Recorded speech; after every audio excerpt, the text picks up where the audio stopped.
অসংখ্য অগণিত দুরূদ এবং সালামের হাদিয়া পেশ করছি প্যারা নবী সৈয়দুল মুরসালিন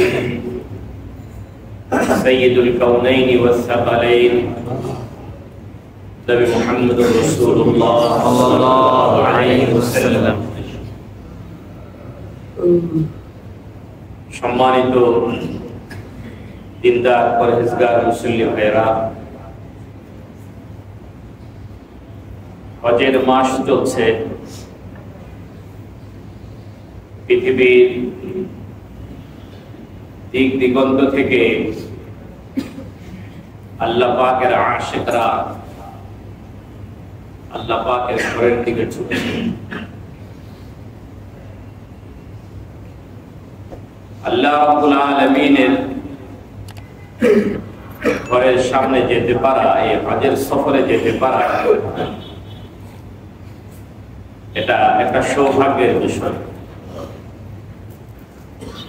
যে কেউ চাইলেই যাইতে পারে না, টাকা পয়সা হলেই যাওয়া যায়। রব্বুল আলামিনের ডাক লাগে, কি লাগে? আল্লাহ ডাক লাগে। আল্লাহ রাব্বুল আলামিন যাকে ডাকেন তার ঘরে হাজিরা দেওয়ার তৌফিক দান করেন। বুঝে নিতে হবে আল্লাহ পাকের রহমতের দৃষ্টি আর মহব্বতের দৃষ্টি বান্দার উপরে পড়ছে। সুবহানাল্লাহ।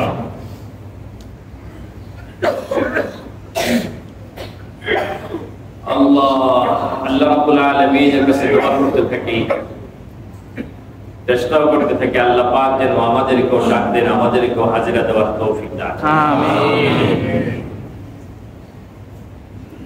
আল্লাহ পাক রব্বুল আলামিনের এই ঘরের হাজিরা যখন হবে, হাজিরা দেওয়ার তৌফিক যখন হয়ে যাবে, ডাক যখন আসবে তখন বিলম্ব না করা, সুযোগ যখন আসবে সেই সুযোগকে হাতছাড়া না। আর যখন আমি যাওয়ার জন্য, আপনি যাওয়ার জন্য প্রস্তুত হয়ে গেছেন, আল্লাহ রাব্বুল আলামিনের ইশক আর মুহাব্বতে এই পরিমাণ ডুবে যাওয়া যে পৃথিবীর আর কোনো খবর যেন না। কারণ আল্লাহ রাব্বুল আলামিন বাইতুল্লাহর ইতিহাস যখন থেকে শুরু করেছেন, একটা তো হলো বাইতুল্লাহ আল্লাহ রাব্বুল আলামিন ফেরেশতাদেরকে দিয়ে একবার বানাইছেন। নূহ আলাইহিস সালামের প্লাবনের সময় সেটা আবার উঠিয়ে নিয়েছেন। এরপরে আবার নতুন করে ইতিহাস সৃষ্টি করেছেন তার খলিলরা। একটুখানি খেয়াল করেন, আল্লাহ রাব্বুল আলামিন বাইতুল্লাহ এই জায়গাটা আবাদ করবেন, বিরান ভূমি, গায়রি যী যারইন, কোনো গাছপালা নেই, তরুলতা নেই, জনবসতি নেই, পানি নেই, থাকার মতো কোনো পরিবেশ নেই। যেদিকে চোখ যায় শুধু দুধু মরুভূমি, পাহাড়। এমন একটা জায়গাকে আল্লাহ পাক রব্বুল আলামিন পৃথিবীর সবচেয়ে জনবহুল এলাকা হিসেবে বানাবেন। পৃথিবীর সবচেয়ে জনবহুল এলাকা হিসেবে আল্লাহ পাক রব্বুল আলামিন এটাকে ঘোষণা করবেন, এটাকে প্রতিষ্ঠিত করবেন। তা আল্লাহ রাব্বুল আলামিন এই প্রতিষ্ঠিত করার সূচনাতে ইব্রাহিম আলাইহিস সালামকে ডাক দিলেন, বলেন এবার তুমি তোমার স্ত্রী আর সন্তানকে এখানে রেখে আসো। ইব্রাহিম আলাইহিস সালাতু ওয়াস সালাম আল্লাহ রাব্বুল আলামিনের প্রেমে এতটাই পাগল ছিলেন, এতটাই বিভোর ছিলেন, এতটাই আল্লাহ পাক রব্বুল আলামিনের মহব্বতে, আল্লাহ পাকের ইশকে দেওয়ানা ছিলেন। তা আল্লাহ বললেন তোমার কোলের সন্তান আর তোমার স্ত্রীকে এখানে মরুভূমিতে রেখে যাও। তিনি রেখে চলে যাচ্ছেন। বিষয়টা বোঝার জন্য আরেকটা ভূমিকা বুঝে নেন ছোট্ট। সেটা হলো আল্লাহ রাব্বুল আলামিন ইব্রাহিম আলাইহিস সালামকে বানাইছেন খলিল, আর আমাদের নবীকে বানাইছেন হাবিব। এই দুইজনের সাথে আল্লাহ পাক রব্বুল আলামিনের প্রেম খেলা, আল্লাহ পাকের ইশক মুহাব্বতের খেলা অন্যদের থেকে নিরালা, অন্যদের থেকে আলাদা। খলিলুল্লাহ বলা হয় ওই দোস্তকে যার কাছ থেকে মুহাব্বতের দাবিতে শুধু নেওয়া হয়। হাবিবুল্লাহ বলা হয় ওই দোস্তকে মুহাব্বতের দাবিতে যাকে শুধু দেওয়া হয়। আল্লাহ ইব্রাহিম আলাইহিস সালামের জিন্দেগি থেকে শুধু ভালোবাসার দাবিতে শুধু নিছেন, আর হাবিবুল্লাহকে ভালোবাসার দাবিতে শুধু দিচ্ছেন। ইব্রাহিম আলাইহিস সালামের কাছে যা কিছু প্রিয় ছিল, আল্লাহ বললেন ইব্রাহিম যদি আমাকে ভালোবাসো তো সেগুলো আমাকে দিয়ে দাও। ইব্রাহিম আলাইহিস সালামের কাছে জান প্রিয় ছিল, বলে ইব্রাহিম তোমার জান দাও। ইব্রাহিম বললেন আমি নমরুদের আগুনে হাজির। ইব্রাহিম আলাইহিস সালামের কাছে মাল প্রিয় ছিল, বলে ইব্রাহিম তোমার মাল দাও। বলে আমি মেহমানদের জন্য আমার মাল হাজির। ইব্রাহিম আলাইহিস সালামের কাছে সন্তান প্রিয় ছিল, বলে সন্তানকে রেখে আসো গায়রি দি তারঈন, সেই ওয়াদি মক্কায় যেখানে কোনো তরুলতা নাই। ইব্রাহিম বললেন আমি হাজির। ইব্রাহিমের কাছে সন্তান প্রিয় ছিল, একটা পর্যায়ে বললেন যাও ইব্রাহিম তোমার সন্তানের গলায় ছুরি চালাও। ইব্রাহিম বললেন আমি এখানেও হাজির। বলেন তাফসীরের কিতাবে আছে ইব্রাহিম আলাইহিস সালামকে জিজ্ঞাসা করা হলো কাইফা কুনতা খালিলান, ও ইব্রাহিম আপনি খালিল কিভাবে হইলেন, আপনি খালিল কিভাবে হইলেন?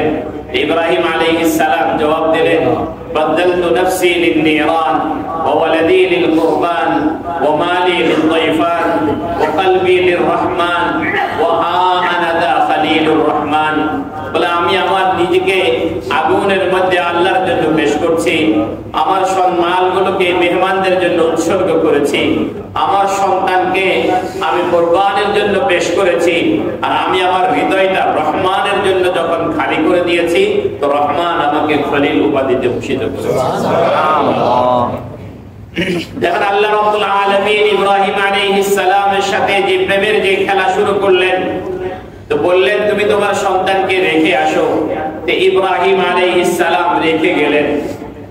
বলে একজন নারীকে আর একটা নবজাতক শিশুকে এমন একটা তরুলতাহীন, গাছপালাহীন, পানিবিহীন, জনবসতিবিহীন এমন একটা জায়গায় রেখে যেতে পারা দুইটা দিক।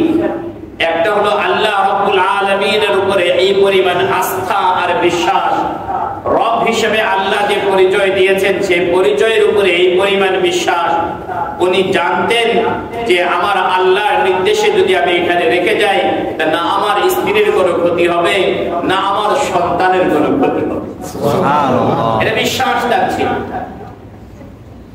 আজকে আমরা যখন মক্কা মদিনার ইতিহাস যখন পড়ি, ইব্রাহিম আলাইহিস সালামের এই ইতিহাস যখন আমরা পড়ব, তা আমাদের ঈমানকে আমরা আরেকটু শানিত করে নেব যে আমাদের সাথে আমাদের রবের প্রথম পরিচয়। রব আমাদের সামনে পরিচয় দিয়েছিলেন রব বলে। রব তো তাকে বলা হয় যিনি আমার জীবনের যখন যা চাহিদা সব চাহিদা যিনি মুহূর্তে পুরো করেন, তিনি হলেন রব। বলেন রব তো তাকে বলে। আল্লাহ তো এই কথা বলেন নাই আমি রব্বুল মুত্তাকিন, আমি মুত্তাকিদের রব, আর রব্বুল মুমিনিন, আমি মুমিনিনদের রব। আল্লাহ পাক এই কথা বলেন নাই। আল্লাহ বলছেন আমি রব্বুল আলামিন, আমি বিশ্ব জগতের রব। আল্লাহ আসমানের রব, আল্লাহ জমিনের রব, আল্লাহ বাতাসের রব, আল্লাহ পানির রব, আল্লাহ মাখলুকাতের রব, আল্লাহ মানুষের রব, আল্লাহ চতুষ্পদ জন্তুর রব, গর্তের পিপীলিকার রব, বিষাক্ত সাপের রব, পানির তলদেশে বসবাসকারী সকল মাছেরও তিনি রব, পানিরও তিনি রব, সমুদ্রেরও তিনি রব। এই কথার অর্থ হলো মাছ যখন তার যা প্রয়োজন ওই প্রয়োজন তিনি পূর্ণ করনেওয়ালা একমাত্র জাত তিনি আল্লাহ। সমুদ্রের যখন যা প্রয়োজন তার প্রয়োজন ওই মুহূর্তে পূরণ করনেওয়ালা একমাত্র জাত আল্লাহ, তিনি সমুদ্রের রব।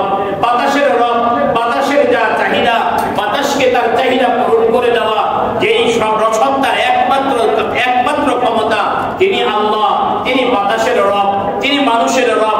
মানুষের চাহিদাও তিনি পূরণ করেন, গবাদি পশুর চাহিদাও তিনি পূরণ করেন, সুন্দরবনের হিংস্র প্রাণীগুলোর চাহিদাও তিনি পূরণ করেন, গর্তের পিপীলিকার চাহিদাও তিনি পূরণ করেন, জমিনের উপরে যে সকল প্রাণী বিচরণ করে তাদের চাহিদাও তিনি পূরণ করেন, জমিনের ভিতরে বসবাস যারা যে সকল প্রাণীরা করে তাদের চাহিদাও তিনি পূরণ করেন, সমুদ্রের তলদেশে যে সকল প্রাণীরা বসবাস করে তাদের চাহিদাও তিনি পূরণ করেন, শূন্য লোকে যে সকল পাখিরা বসবাস করে তাদের চাহিদাও তিনি পূরণ করেন।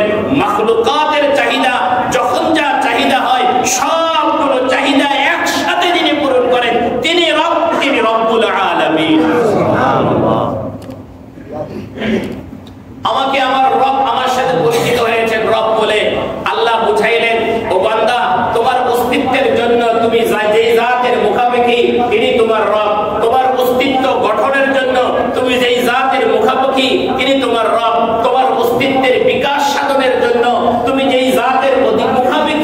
তিনি তোমার রব। তোমার জাত অস্তিত্বের বিকাশ ঘটছে, বিকাশ ঘটতে গিয়ে বিকাশের প্রত্যেকটা ধাপে ধাপে তোমার যা যা প্রয়োজন, তোমার যা যা চাহিদা, সবগুলো চাহিদা তিনি পূরণ করেন। তিনি তোমার রব, শুধু তোমার